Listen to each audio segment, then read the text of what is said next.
ছোট্ট মফস্বল শহরের বিশাল হাট কাইকারটেক। নারায়ণগঞ্জের এই হাটটি দাঁড়িয়ে আছে কালের সাক্ষী হয়ে, ধরে রেখেছে শত বছরের ঐতিহ্য। এমন কোনো পণ্য নেই খুঁজে পাওয়া যায় না এখানে। টাটকা সবজি থেকে শুরু করে গরু, ছাগল, হাঁস, মুরগি, প্রসাধনী, বই, খাতা, নৌকা, কি নেই এই হাটে। এটা তো আমাদের নারায়ণগঞ্জের ঐতিহ্য 100 বছর প্লাস। আমি তো খাইতেছি প্রায় আমার বুঝার পর থেকে আইসি যে খাই। এদিকে মিষ্টি আছে, বড় বড় পুতা মিষ্টি বলে, খুব সুস্বাদু জিনিসও খেতে ভালো, খুব ভালো।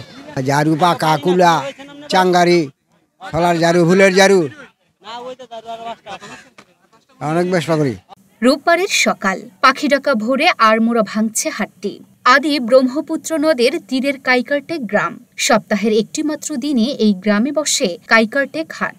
কালের বিবর্তন ও আধুনিকতার ছোঁয়ায় অনেক হাট হারিয়ে গেছে, অনেক হাট হারিয়েছে জৌলস, কিন্তু সগৌরবে দাঁড়িয়ে আছে কাইকারটেক হাট। তবে ছোট হয়েছে সেও।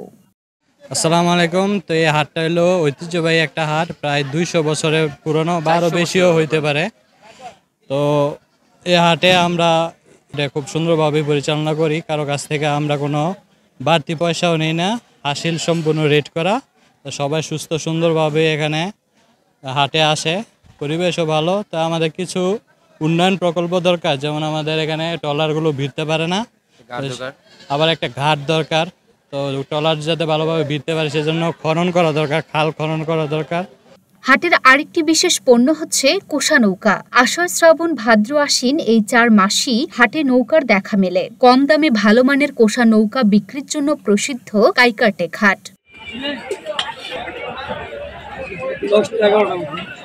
প্রায় 40 বিঘা জমি বিস্তৃত এই হাটে সব জিনিসপত্রই পাইকারি দামে পাওয়া যায়। অনেক ব্যবসায়ী এখান থেকে জিনিসপত্র কিনে নিয়ে যায় তাদের দোকানে বিক্রি করার জন্য। Luna Afroz, Dhaka post.